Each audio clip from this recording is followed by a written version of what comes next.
దివ్యవాణి TV ప్రేక్షకులందరికీ యేసునామములో శుభాలు తెలియజేస్తూ నా స్వరం యేసు కోసమే అనే ఈ దివ్య వాక్కు కార్యక్రమానికి మిమ్మల్ని అందరినీ ప్రేమతో మరొక్కమారు ఆహ్వానిస్తూ ఉన్నాము. ఈ ప్రపంచం మొత్తము కూడా ఎలా జీవిస్తుంది, అందులో ప్రపంచాన్ని మనం చూడకపోయినా కనీసం ఒక కుటుంబాన్ని మనం చూడగలగాలండి. ప్రపంచం అంటే ఏంటి, ప్రజలు అంటే ఏంటి? అనేక కుటుంబాల సముదాయమే ప్రజలు.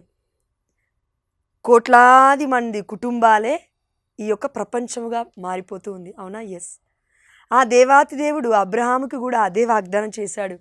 ఇదిగో నీ సంతతి లెక్కకు మించి అవుతుంది, ఆకాశంలో ఉన్న నక్షత్రముల కంటే ఎక్కువగా, ఈ యొక్క సముద్రంలో పక్కనే ఉన్న ఆ యొక్క ఇసుక రేణువుల కంటే నీ సంతతి మహావృద్ధి చెందుతుంది అని ఆ దేవాతి దేవుడు దీవించగానే ఇంత పెద్ద ప్రపంచం అయిపోయాం మనం అందరం. కానీ ప్రపంచంలో జనాభా పెరుగుతున్నారు, కానీ కుటుంబంలో శాంతి లేదు. ప్రపంచంలో ఏఐ టెక్నాలజీ, ఆర్టిఫిషియల్ ఇంటెలిజెన్స్ కూడా వచ్చేసింది. రోబోటిక్ వరల్డ్లో మనం ఉన్నాము, కానీ మన యొక్క కుటుంబాలలో ప్రేమ అనేది లేదు. నిజంగానే రోబోటిక్ అయిపోతూ ఉన్నాం మనం. అంటే ఒక మిషన్ లాగా తయారైపోతూ ఉన్నాం మనం కూడా. హృదయ స్పందన లేదు మనలో. అందుకే ఈరోజు పరిశుద్ధాత్మదేవుడు మనకు పరిచయం చేస్తున్న వాక్య పరిచర్య ఏంటంటే, కుటుంబాలలో క్రీస్తు ఉన్నాడా, లేదంటే కుటుంబాలలో సాతాను ఉన్నాడా? చూడండి, క్రీస్తులో ఉన్న కుటుంబం ఎలా ఉంటుంది, సాతానులో ఉన్న కుటుంబం ఎలా ఉంటుంది, ఈరోజు మనం చూడబోతూ ఉన్నాము వాక్య ధ్యానాంశాల ద్వారా. ఇది మనకు కరెక్ట్గా అర్థం అవ్వాలంటే పరిశుద్ధాత్మదేవుడు ఒక మంచి ఉదాహరణ మనకి ఇస్తూ ఉన్నాడు. అదేంటంటే, ఇల్లు అనేది మనం చూస్తూ ఉన్నాం ఈ రోజుల్లో. అవునా? ఇంటిలో ఎవరెవరు ఉంటారండి? 4 గోడల మధ్యలో ఇంటిలో ఎవరెవరు ఉంటాము? అమ్మ, నాన్న, పిల్లలు, కుమారులు, కుమార్తెలు, లేదంటే అటు సైడ్ కుటుంబం, ఇటు సైడ్ కుటుంబం తీసుకుంటే అత్తమ్మ, మామయ్య, అమ్మ, నాన్న, మళ్ళీ దంపతులు ఇద్దరికి. ఈ దాంపత్య జీవితంలో ఈ దంపతుల మధ్యలో క్రీస్తు ఉంటే తప్పకుండా ఆ కుటుంబం కట్టబడుతుందండి.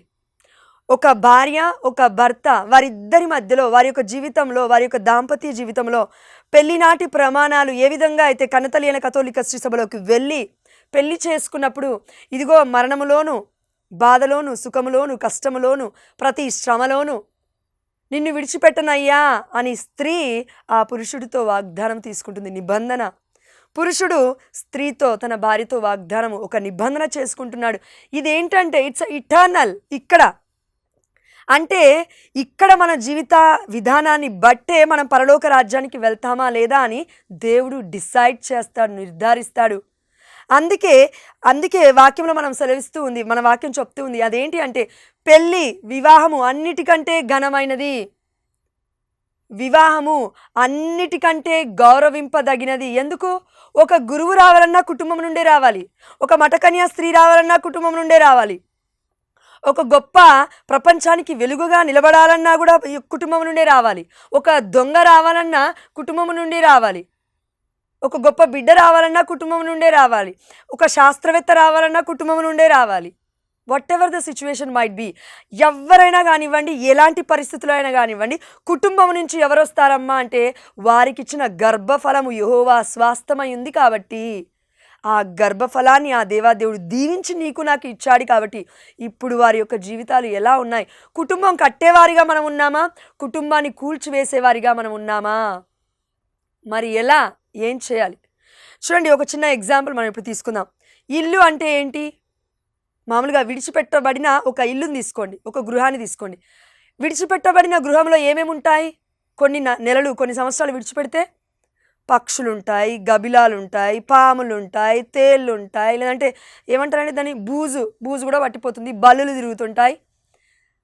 అక్కడ మానవుడు లేడు కాబట్టి అవన్నీ నివసిస్తున్నాయి. అదేవిధంగా మన కుటుంబాలలో ఒక జంతువు జీవితంలాగా మనం జీవిస్తున్నామండి. అంటే భార్య ఫోన్ పట్టుకుంటుంది, భర్త ఫోన్ పట్టుకుంటాడు, భార్య భర్తలు తల్లిదండ్రులు కూడా ఫోన్ చూస్తున్నారు కాబట్టి పిల్లలు ఏమనుకుంటున్నారంటే, అయ్యో ఈ ఫోన్లలోనే ఉందేమో జీవితము, ఈ ఫోన్లు పట్టుకుంటేనే మేము బాగుంటామేమో, నా తల్లిదండ్రులు కూడా ఇలా ఉన్నారు కదా అని ఫోన్ పట్టుకొని చూస్తూ ఉన్నారు పిల్లలు కూడా. ఎందుకు? ఇదేనేమో కుటుంబం అంటే అనుకుంటున్నారు వాళ్ళు. పిల్లలకి ప్రయాస ఎక్కువ కాబట్టి వారు తల్లిదండ్రులు ఏ మార్గంలో నడిస్తే పిల్లలు అదే మార్గంలో నడుస్తారు. కాబట్టి చిన్నప్పటి నుండి కూడా నువ్వు బైబిల్ పట్టుకున్నావా, ఒక తల్లిగా బైబిల్ పట్టుకుంటాడు బుడ్డోడు. ఒక తండ్రిగా నువ్వు పరిశుద్ధమైన గ్రంథాన్ని పట్టుకొని ప్రార్థిస్తూ చదువుతూ ఉన్నావా, అయితే ఒక పాప ఒక బాబు నీ యొక్క యజమానుడైన నీ యొక్క తండ్రిని ఫాలో అవుతారు. మరి ఈ రోజున పుట్టిన పసి కందులు ఎవరిని పట్టుకున్నారంటే మొబైల్స్ని పట్టుకుంటున్నారు. నాన్న నువ్వు వెళ్ళిపో, అమ్మ నువ్వు వెళ్ళిపో, నాకు పాలు కూడా అవసరం లేదు, తిండి కూడా అవసరం లేదు, నాన్న నువ్వు అవసరం లేదు, నువ్వు సంపాదించట్లేవు, నాకు ఫోన్ సంపాదిస్తుంది అన్నట్టుగా ఫోనే వారి యొక్క ఆధారం అయిపోయిందండి. అయితే పిల్లలు అపమార్గంలోకి వెళ్ళిపోతున్నారు. దానికి కారణము ఎక్కడో ఉన్న గురువు ప్రీస్ట్ కాదండి. సబాత్ డే ఒక్కరోజున మనం వెళ్తూ ఉన్నాం కనతరైన కథోలిక శ్రీ సభలో. ఈవెన్ పిల్లల్ని బైబిల్ క్లాసెస్ కూడా మనం పంపించాం. ఇలాంటి పరిస్థితుల్లో బిడ్డల్ని దేవుడు ఎలా రక్షిస్తాడండి? మనం మినిమం దేవుణ్ణి అడగాలి కదండి, అయ్యా నా బిడ్డలు తప్పిపోతున్నారు కాపాడని. అందుకే ఇంటిలో ఈ రోజులలో భార్య భర్త పిల్లలు కాదండి ఉండేది, మృగాలు ఉన్నాయి. ఎలా చెప్పొచ్చు? ఎవరి జీవితం వాళ్ళదే. కోపం వస్తే తిరిగి తిడతాం, తిరిగి కొడతాం. నువ్వెంతటి తానివి, నువ్వెంతటి వాడివి నా ముందు మాట్లాడడానికని. చిన్న పిల్లలు పసికందులండి. అమ్మ నాకు ఇది చేసి పెట్టంటే లేదంటే నాన్న దగ్గరికి వచ్చి నాన్న ఇది చేసి పెట్టంటే ఆ ఫోన్ చూస్తూ ఆ వ్యసనంలో పడి తల్లిదండ్రులు ఇక్కడి నుంచి వెళ్ళిపో, ఇక్కడి నుంచి వెళ్ళిపో. ఈవెన్ స్త్రీలు వంట కరెక్ట్గా చేయడం లేదు, స్త్రీలు బట్టలు కరెక్ట్గా ఉతకడం లేదు.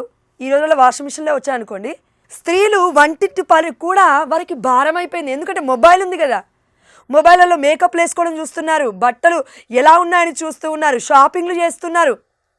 వారి యొక్క జీవిత విధానం మొత్తము ఒక మొబైల్ వరల్డ్లోకి వెళ్ళిపోయింది. అంటే ఒక వ్యసనంలోకి వెళ్ళిపోయింది. ఒక ఘోరమైన ప్రమాదంలో మనం పడ్డాము. ప్రపంచం మొత్తం కూడా ఇప్పుడు ఆ వ్యసనంలో ఉంది. అంటే ఒక తల్లిగా ఒక తండ్రిగా మనం కుటుంబంలో ఏం చేయాలంటే పిల్లల్ని కట్టుకోవాలి. కానీ మనం ఏం చేస్తాం తెలుసా? కుటుంబాన్ని కూల్చివేసుకుంటున్నాము. ఒక యంత్రణకి మనము మన యొక్క జీవితాన్ని అప్పచెప్తున్నాము. ఫోన్ మన మాట వినాలి, ఫోన్ మాట మనం వినొద్దు. మన కళ్ళు ఏది చూస్తే అది కావాలంటుంది, అంత మాత్రాన మన కాలు దానికోసం పరిగెట్టొద్దు. అందుకే దేవుడు అంటూ ఉన్నాడు, వాపోతూ ఉన్నాడు, ఈరోజు నా బిడ్డలారా మీరు ఎక్కడున్నారు? ఆది కాండములో ఆదామును చేసిన దేవుడు, ఆదాము నుండి పక్కటెముకను తీసి ఏవని చేసిన దేవుడు అంటూ ఉన్నాడు. ఏవ తప్పు చేసిన, ఏవా నువ్వేం చేస్తున్నావు అని దేవుడు అనలేదు. ఆదాము నువ్వేం చేస్తున్నావు, బయటికి రా. ఎందుకు? కుటుంబానికి యజమానుడు భర్త అయి ఉన్నాడు. అందుకే దేవుడు అన్నాడు, ఇదిగో స్త్రీ, ఇదిగో భార్య, నీవు నాకు ఏ విధంగా అయితే విధేయత చూపిస్తావో, నాకు కట్టుబడి ఉన్నావో, అయితే నీ భర్తకి విధేయత చూపించు అని అన్నాడు. అదేవిధంగా భర్తతో దేవుడు చెప్తున్నాడు, ఇదిగో భర్త, నీ భార్యని నన్ను ప్రేమించినట్లుగా ప్రేమించు.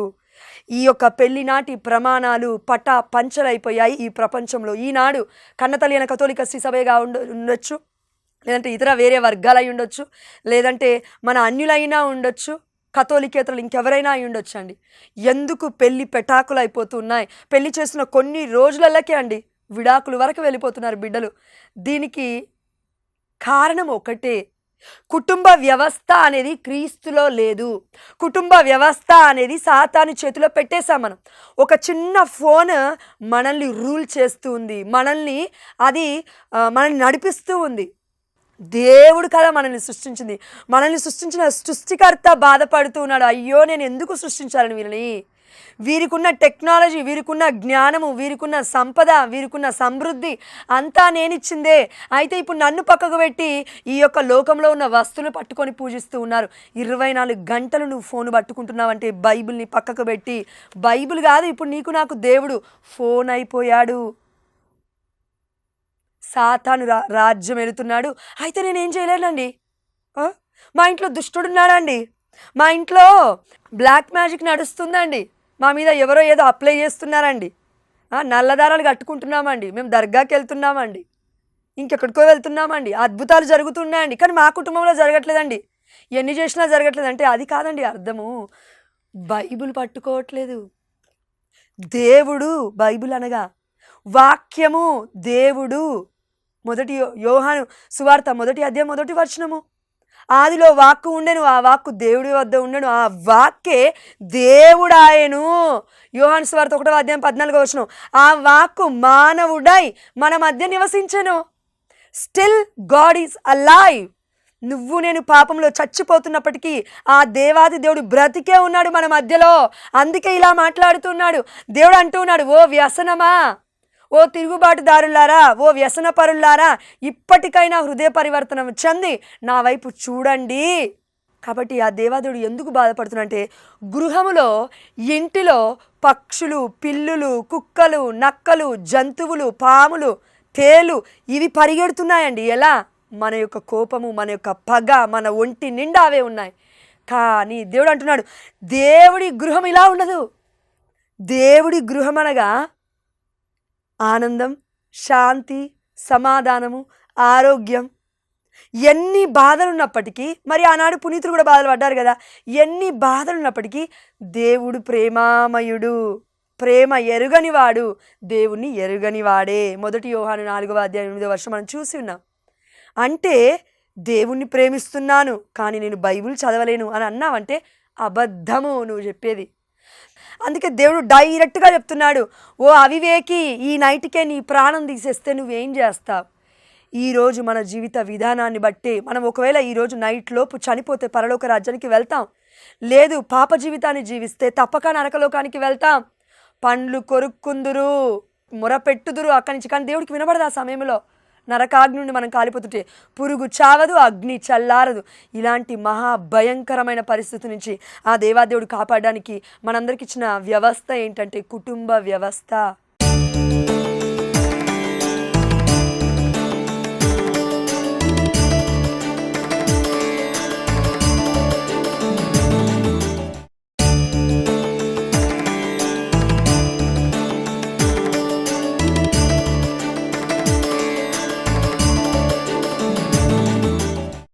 ఎక్కడైతే ఇద్దరు లేక ముగ్గురు నా పేరిట కూడి ఏక మనస్కులై, చూడండి, ఎక్కడైతే ఇద్దరు లేక ముగ్గురు కూడి ఏక మనస్కులై ప్రార్థిస్తారో అక్కడ నేను ఉంటాను.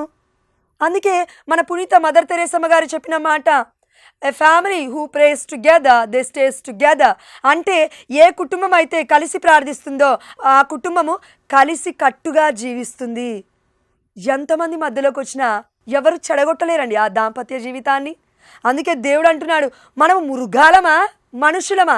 కుటుంబంలో ఉన్న ప్రతి ఒక్కరము కూడా దేవుడు ప్రశ్నిస్తున్నాడు. అంటే సమాధానం చెప్పి తీరాలి మనం. అందుకే దేవుడు బాధపడుతున్నాడు. ఎందుకు దేవుడు ఇంత బాధపడుతున్నాడు? అయ్యో నా కుటుంబము, నా బిడ్డలు నేను కన్నాను. కీర్తన గ్రంథం 2:7 ఒకసారి చూడండి. దేవుడు నాతో ఇట్లా నేడు నేను నిన్ను కనియుంటిని, నీవు నా కుమార్తెవు, నీవు నా కుమారుడవు. దేవుడు మనల్ని రోజు కంటున్నాడండి. మనం పాపాన్ని ఒప్పుకున్నప్పుడెల్లా నూతనంగా క్రీస్తులో మనం జన్మిస్తూ ఉన్నాం. అందుకే కనతలియన కథోలిక శ్రీసభలో క్రీస్తు శరీర రక్తాన్ని రోజు పంచిపెడుతూ ఉన్నారు మన గురువులు, యాజకులు. ఎందుకు? ప్రపంచవ్యాప్తంగా ప్రతిరోజు దివ్యబలమైన బలి పూజ జరుగుతూనే ఉంది. హోలీ ఆల్టర్ పైన, నీ స్టేజి మీద కాదు, నీకు నాకు ఇష్టం వచ్చినట్టుగా స్టేజీల మీద చేసుకోవడం కాదు, దేవుడి యొక్క దివ్యమైన శరీర రక్తాన్ని త్రుంచడం కాదు. క్రీస్తు అనగా అభిషక్తుడు, కరముల ద్వారా పరిశుద్ధాత్మ ఇన్వొకేషన్, పరిశుద్ధాత్మని ఆహ్వానించినప్పుడు తండ్రి ప్రేమ చొప్పున, యేసుక్రీస్తు వారి యొక్క కృప చొప్పున, పరిశుద్ధాత్మ సహవాసము చొప్పున మనము పరిపూర్ణముగా దేవుడిలో ఇదిగో ఒక్కటిగా అయిపోతూ ఉన్నాము. యేసయ్యని స్వీకరించడం ద్వారా దివ్యమైన శరీర రక్తాలను. అయితే ఇలా స్వీకరించిన క్రీస్తుని మనం పోలి జీవించాలి. మనం పోలిక లేకుండా కుక్క పోలికనో, నక్క పోలికనో, పంది పోలికనో దేవుడు సృష్టించలేదు మనకి. ఇదిగో సృష్టిలో నేను అన్నిటినీ చేశాను, అయితే అన్నిటి మీద అధికారుడిగా ఆదాము నేను నిన్ను పెట్టానయ్యా. ఇప్పుడు నువ్వేం చేయాలి అంటే మంచిగా జీవించాలి, నీ భార్యని సరి చేసుకోవాలి, నువ్వు సరిగా జీవించాలి. నువ్వు సరిగా లేకుండా నీ భార్యని సరి చేస్తా అంటే కష్టం. అది నేను బాగుండను కానీ అందరూ బాగుండాలంటే కష్టం. అది నీనాలోనే మొట్టమొదటి మార్పు మొదలైతే కుటుంబంలో ఆటోమేటిక్గా మార్పు చేయడం పరిశుద్ధాత్మ కార్యం అది. కాబట్టి దేవాదేవుడు మనతో ఈరోజు చెప్తూ ఉన్నాడండి ఒకటే మాట. అదేంటంటే ఈ రోజున మనం అందరము కూడా ఇండ్లలో ఉంటున్నామండి, బిల్డింగ్స్లలో ఉంటున్నాము కానీ బాండింగ్ ఉందా? బంగ్లాలలో ఉంటున్నాము కానీ బంధం ఉందా? బంధాలు, బాంధుత్వాలు, ఈ యొక్క ప్రేమలు, ఆ యొక్క ఓపిక, సహనము, నిరీక్షణ, ఒకరి పట్ల ఒకరికి అండర్స్టాండింగ్, అర్థం చేసుకునే స్వభావము, ఇవన్నీ లేవండి మన మధ్యలో. అందుకే దేవుడు అంటూ ఉన్నాడు, బిల్డింగ్లు ఎక్కువైపోయాలి ప్రపంచంలో, కానీ బంధాలు తగ్గిపోతూ ఉన్నాయి, ప్రేమలు తగ్గిపోతూ ఉన్నాయి, ఆగ్రహం ఎక్కువైపోతూ ఉంది, అక్రందనలు ఎక్కువైపోతున్నాయి. కానీ దేవుడు అనుగ్రహానికి పాత్రులుగా ఉన్నవారు కొలది మందే అయ్యారు. అందుకే దేవుడు అంటున్నాడండి మత్తయి సువార్త 22:14, పిలువబడిన వారు అనేకులు, కానీ ఎన్నుకోబడిన వారు కొందరే. దేవుడు నిన్ను, నీ భర్తని, నిన్ను, నీ భార్యని కుటుంబ వ్యవస్థ కోసం పిలిచాడు, ఎన్నుకున్నాడు. ఇప్పుడు ఆ ఎన్నికని కాలదన్నుకొని, నాకు నా భర్త నచ్చలేదండి, ఈయనకన్నా గొప్పగా 2 లక్షలు సంపాదిస్తున్నాడండి ఇంకొక ఆయన, పక్కింటాయన చాలా బాగుంటాడండి, వెనికింటామా చాలా బాగుంటుందండి, పిల్లల పోలికలు మాయి కాదండి, అనవసరమైన అనుమానాలు. అయ్యో, ఈ ఆదాము నేను ఎందుకు చేశానో ఏమో అనుకున్నాడు దేవుడు. అందుకే, ఓ ఆదాము బయటికి రా, ఎక్కడున్నావు? ఈరోజు నిన్ను నన్ను కూడా దేవుడు పిలుస్తున్నాడు, ఓ ఆదాము ఎక్కడున్నావు అయ్యా, బయటికి రా. బయటికి వచ్చిన ఆదాము ఏమంటున్నాడు తెలుసా? నువ్వు నాకు ఇచ్చావే చూడు స్త్రీని, ఆ స్త్రీ చేసింది ఈ పనంతా. సాకులు వెతుక్కుంటున్నాడు. అయ్యా నన్ను క్షమించయ్యా, నా భార్య చేసిందంటే నేనే చేశానయ్యా తప్పు, మేమిద్దరం ఒక్క శరీరమే కాబట్టి దయచేసి మమ్మల్ని మన్నించయ్యా అని అదే రోజున ఆది కాండములోనే తండ్రి దేవుడి యొక్క పాదాలు ఆదాము పట్టుకుంటుంటే ప్రపంచానికి పరిస్థితి వచ్చేది కాదు. ఇప్పటికీ కూడా ఎంతమందో ఆదాములు తయారవుతూ ఉన్నారు, మొదటి ఆదాము వలె. కానీ రెండవ ఆదామైన క్రీస్తు, నీ చిత్తమే నాకు జరుగునుగా. కానీ ఆ తల్లి మరియ తల్లి చెప్పిన మాట, ఇదిగో నేను ప్రభు దాసురాలను, దేవుడి చిత్తమే నా పట్ల జరుగునుగా. కానీ ఆ తల్లిని అనుసరించిన కుమారుడు ఈ ప్రపంచానికి పరిశుద్ధుడిగా ప్రకటింపబడుతున్నాడు. అతని పేరు యేసు, పరిశుద్ధమైన బాలయేసు పుట్టబోతున్నాడు. ఇదిగో ఈ యొక్క క్రిస్టమస్ మనం కొనియాడబోతూ ఉన్నాము. ఇలాంటి రెండవ ఆదాము వలె మనం ఉన్నామా, లేదంటే మొదటి ఆదాము వలె దేవుడి గుండెల మీద మనం తంతూ ఉన్నామా? దేవుడు బాధపడుతున్నాడు. కాబట్టి ఒకటి ఆలోచించండి, బిల్డింగ్లు ఎన్ని కట్టుకున్నా కూడా బిల్డింగ్లో ఉన్న జనాలను బట్టి ఆనందం ఉండదండి. కానీ ఆ యొక్క చిన్న ఇరుకైన ఇల్లప్పటికీ చూడండి, పెద్ద బంగ్లాలో 100 మంది ఉండొచ్చు కుటుంబస్తులు, కానీ ఆనందం ఉండదు. ఐశ్వర్యవంతులు ఉంటారేమో, కానీ చిన్న గృహం అయినప్పటికీ ఉన్న 2 3 4 చాలు. క్రీస్తు ప్రేమలో నడిస్తే వారి యొక్క బంధము అతి అమూల్యమైనది, వారి యొక్క ప్రేమ కొలువలేనిది, అంతము లేనిది. ఇంత గొప్ప ప్రేమలో, క్రీస్తు ప్రేమలో మనం జీవించగలిగితే అక్కడ పచ్చడి మెతుకులు, పట్టెడన్నం తిన్నా చాలు. పరమ పెద్ద పెద్ద ఒక డిన్నర్ టేబుల్ పెట్టుకొని 100 రకాల వంటలున్నా కూడా వేస్టే. శాంతి సమాధానం ఒకవేళ ఆ బంగ్లాలో లేకపోతే.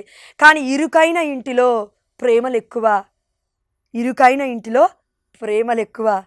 అందుకే దేవుడు అన్నాడు, ఇరుకైన మార్గం ఇది కథోలిక శ్రీసభ, వెడల్పైన మార్గము ఎవరైనా వెళ్తారు. అదేవిధంగా బంగ్లాలోకి ఎవరైనా వెళ్తారు, కానీ బంగ్లాలో ఎవరైతే మనల్ని ఇన్వైట్ చేశారో, ఆహ్వానించారో వారి దగ్గరికి వెళ్ళి మాట్లాడే ధైర్యం కూడా ఒక్కొక్కసారి మనకు ఉండదు. ఎందుకు? వారు ఆస్తిపాస్తుల్ని, అంతస్తుని చూసి బొట్టు పెట్టే టైపు. మనల్ని వారి ఇంటి దగ్గర వరకు రానిచ్చారేమో, కానీ ఇంటి లోపలికి వచ్చేలాగా చేశారేమో, కానీ వారి యొక్క హృదయంలో మనకి స్థానం ఉండదు. కానీ ఇరుకైన కుటుంబాలు, చిన్ని కుటుంబాల మధ్యలో ఆ యొక్క హృదయం అనేది చాలా విశాలముగా ఉంటుంది, ఇరుకుగా ఉండదు. ఇలాంటి బంధము, ఇలాంటి బాంధవ్యము దేవుడు కోరుకుంటూ ఉన్నాడు మన మధ్యలో. సిరాపుత్రుడైన యేసు జ్ఞాన గ్రంథం, సొలొమోను జ్ఞాన గ్రంథం, సామెతల గ్రంథం ఒకసారి మీరు చదవండి. జ్ఞాన గ్రంథాలలో ఉంది, పట్టెడు మెతుకులు పచ్చడన్నముతో తినుట మేలు. ఎక్కడున్నా సరే మంచి భార్య దొరికితే చాలు, మంచి భర్త దొరికితే చాలు, కుటుంబ వ్యవస్థ బాగుంటే చాలు. కానీ ఎన్ని ఆస్తులున్నా కూడా, ఎన్ని ఐటమ్స్ ఉన్నా కూడా, ఎంత తిన్నా కూడా శాంతి సమాధానంలో లేకపోతే రోగస్తులమే మనము. మన రోగాన్ని ఎవరూ కూడా కుదుర్చలేడు. ఈవెన్ వైద్యులకి కూడా కొన్ని అసాధారణమే, కొన్ని వారు చెయ్యలేరు. ఎందుకంటే వైద్యులకే, పరమ వైద్యుడైన మన తండ్రికే తెలుసు మన యొక్క రోగము, మన యొక్క స్థితి, మన యొక్క గతి. ఎందుకంటే ఈ శరీరాన్ని చేసింది డాక్టర్ కాదు. ఎవరు చేశారండి? ఈ శరీరాన్ని చేసింది ఆది కాండంలో ఆదాముని చేసిన దేవుడు. అమ్మ మన తల్లి గర్భంలో ఉన్నప్పుడే మనల్ని ఎన్నుకుని ఉన్నాడు. ఇర్మియా గ్రంథం 1వ అధ్యాయం 5వ వచనము, నీ మాతృ గర్భమున నీవు రూపొందక మునిపే నేను నిన్ను ఎన్నుకొని ఉన్నాను. దేవుడు చేశాడు. ఊపిరిని దేవుడు ఊదాడు. ఈ మట్టి శరీరాన్ని దేవుడు చేశాడు. ఇవన్నీ చేసిన దేవుడికి నా యొక్క శరీరంలో ఎన్ని అవయవాలు ఉన్నాయో తెలుసు. వాటి యొక్క వ్యవస్థ ఎలా ఉందో తెలుసు. దేన్ని ఎలా పట్టుకుంటే, ఎలా ముట్టుకుంటే స్వస్థత వస్తుందో దేవుడికి తెలుసు. కాబట్టి యేసయ్య తన రక్తాన్ని చిందించి, ఇదిగో యెషయా గ్రంథము 53వ అధ్యాయం 5వ వచనము, నా తప్పిదముల కొరకు నీవు గాయపడ్డావు, నా పాపముల కొరకు నీవు నలిగిపోయావు, నీవు అనుభవించిన శిక్ష ద్వారా నాకు స్వస్థత కలిగింది, నీవు పొందిన దెబ్బల ద్వారా నాకు ఆరోగ్యము చేకూరింది, ఆమేన్ అని మనం ప్రతిరోజు వాగ్దానం ఎత్తిపట్టి ప్రార్థించట్లేమా? దేవుడి దేహము మన కోసం త్యాగ బలిగా అర్పించడం ద్వారా మనకి ఆరోగ్యం వచ్చింది, సంపద వచ్చింది. దారిద్ర్యములో ఇదిగో చూడండి, ప్రపంచానికి వెలుగైన యేసుప్రభుల వారు ప్రపంచాన్ని ఏలుతున్న పరిశుద్ధుడు దేవుడు అయినప్పటికీ మానవుడి కంటే అతి ఘోరంగా ఈ యొక్క లోకంలో పుట్టడానికి కూడా ఇష్టపడని పశువుల పాకలో పుట్టి, జంతువు పాకలో పుట్టి, ఈ ప్రపంచానికి మొత్తము మనం ఎక్కడ పుట్టామనేది కాదు, కానీ ఎలా జీవిస్తామనేది ముఖ్యము అని ఈ ప్రపంచానికి చాటి చెప్పిన ఏకైక వ్యక్తి మన దేవుడైన మనుష్య కుమారుడైన యేసుప్రభుల వారు తప్ప ఈ ఇహమందు పరమందు ముల్లోకమందు ఏ నరుడు లేడు, ఏ చిరంజీవియు లేడు. అమరుడైన యేసుప్రభుల వారు ఒక్కరే క్రీస్తు. ఈ క్రీస్తులో మనమందరము కుటుంబముగా జీవించాలి.